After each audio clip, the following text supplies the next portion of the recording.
Okay, Assalamualaikum semua. Hari ini kita sambung balik tajuk bab 2. Kita fokuskan kepada gandaan, gandaan sepunya dan gandaan sepunya terbesar. Okay, kita tengok apa di gandaan. Okay, gandaan, kalau kita tengok gandaan ni lebih kepada sifir. Contohnya gandaan 2. Okay, gandaan 2 bermaksud kita darab dengan 2. Okay. Kalau gandaan 3, kita darab dengan 3, menambah nilai. Okay, contoh kalau kita katakan gandaan bagi 9. Okey.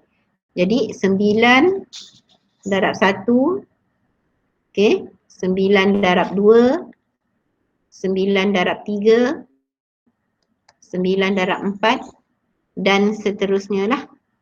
Okey. Itu maksud gandaan. Okay, kemudian kita pergi kepada gandaan sepunya. Okay, kita tengok apa di gandaan sepunya. Okay, untuk lebih faham, kita tengok contoh. Okay, tentukan sama ada 32 ialah gandaan sepunya bagi 2 dan 8. Jadi kita tengok macam mana kita buat. Okay, cara nak mengenal pasti adakah 32 ni gandaan sepunya bagi 2 dan 8.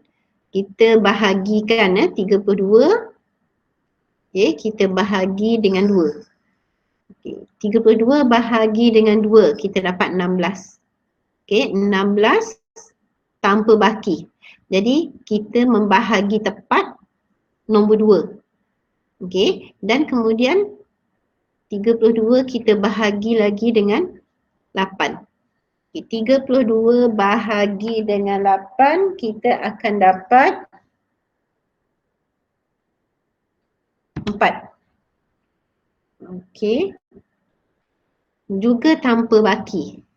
Okey, bila kedua-dua hasil yang kita dapat ni tanpa baki, maksudnya 32 bahagi dengan 2 dan 8 menghasilkan satu nombor bulat, maka kita katakan 32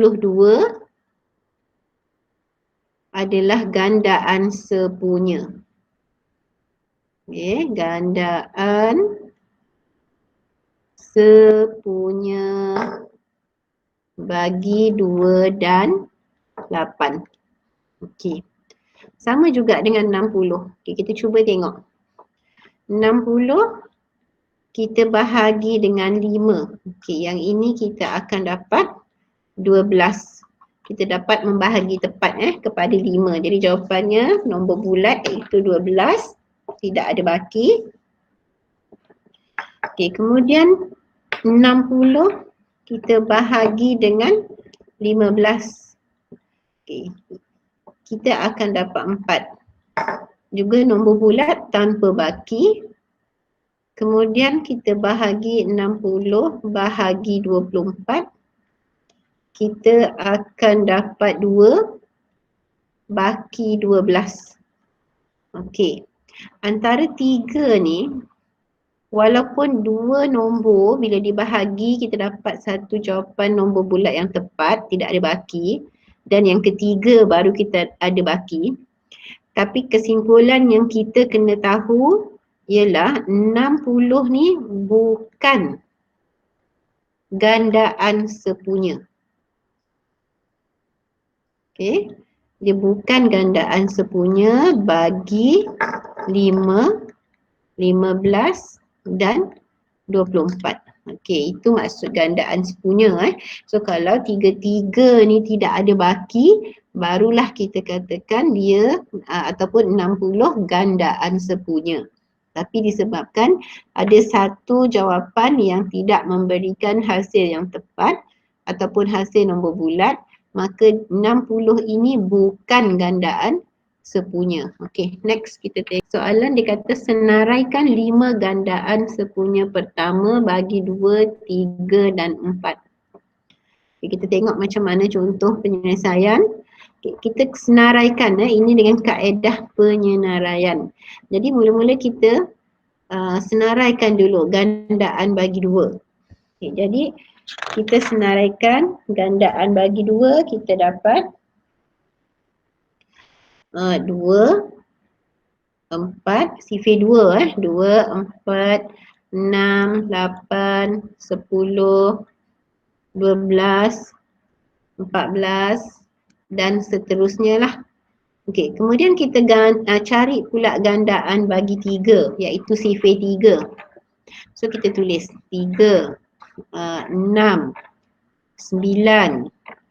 3 kali 4, 12, 3 kali 5, 15, 3 kali 6, 18 dan seterusnya. Okay. Kita cari pula gandaan bagi 4 iaitu CV 4.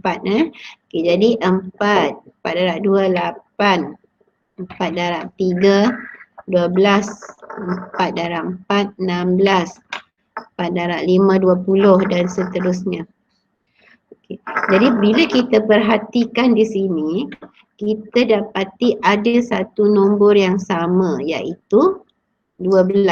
Okay, nombor yang saya bulatkan. Okay. Jadi gandaan sepunya pertama, yang pertama ni yang mula-mula yang sama yang kita dapati ialah 12. Okey, kita nak jawab soalan. Dia kata senaraikan 5 gandaan sepunya pertama. Jadi kita cari 5 gandaan sepunya pertama. Okey, 12 ni yang pertama.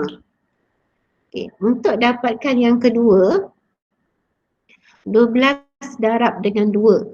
Okey, ni yang pertama. Okey, yang kedua, 12 darab 2, 24.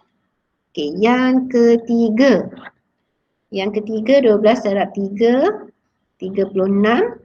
Yang keempat, 12 darab 4, 48. Kemudian yang kelima, 12 darab 5, 60. Okey, jadi dia kata senaraikan 5 gandaan sepunya pertama. Okey, jadi kita dapat yang pertama, kedua, 3, 4 dan 5. Ya, itu jawapan dia. Okey, untuk lebih faham dengan soalan yang ini, saya minta buat soalan dalam buku teks muka surat 60. Muka surat 40. Soalan 2.2 nombor 1 B dan 1 E, kemudian nombor 2 A dan 2 B. Yang itu saja. Okey. Okey, saya sambung kepada gandaan sepunya terkecil. Okey, yang ini yang kita kena fokus untuk hari ini ya, gandaan sepunya terkecil. Okey. Macam mana cara kita nak cari gandaan sepunya terkecil ataupun yang ini selalu kita akan sebut sebagai GSTK iaitu gandaan sepunya terkecil. Jadi ada 3 cara kita nak mencari GSTK. Yang pertama kaedah penyenaraian. Okay, yang ini contoh penyenaraian ni yang kita dah buat sebelum ni yang tadi tu. Okay, kemudian kaedah pembahagian berulang dan kaedah pemfaktoran perdana. Okay, yang selalu kita guna yang ni, 2 ni. Okey, jadi untuk yang seterusnya saya akan tunjukkan bagaimana kita cari GSTK dengan kaedah pembahagian berulang. Okey, kita teruskan.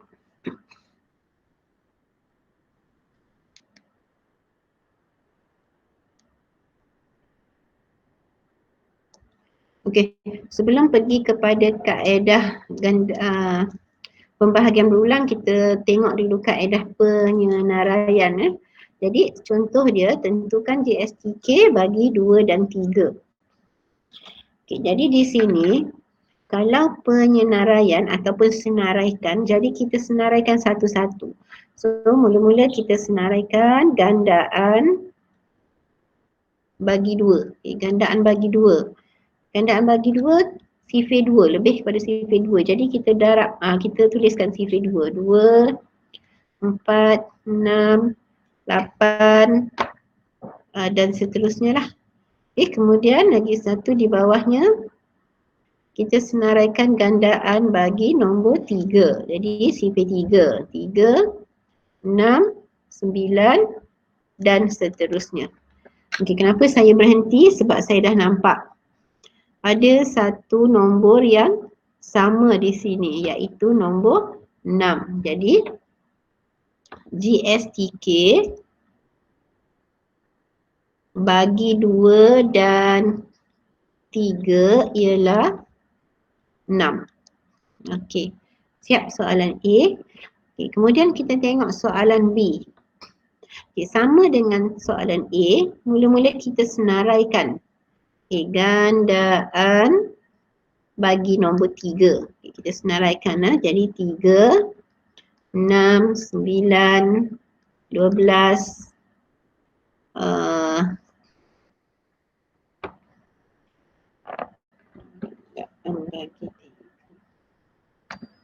okay, 3, 6, 9, 12, 3 kali 5, 15, 18, 21, 24 dan seterusnya.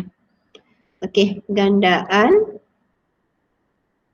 bagi 6. Okey, gandaan bagi 6 sifar 6.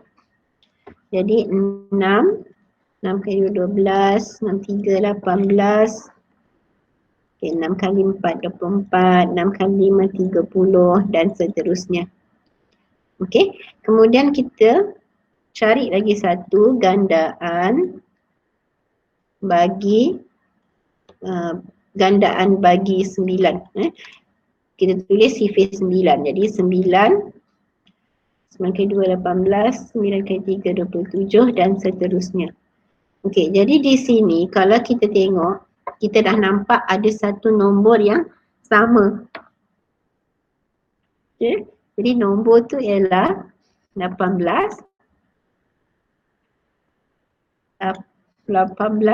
dan 18. Okey. Okay, jadi GSTK bagi 3, 6 dan 9 ialah 18. Okey. So next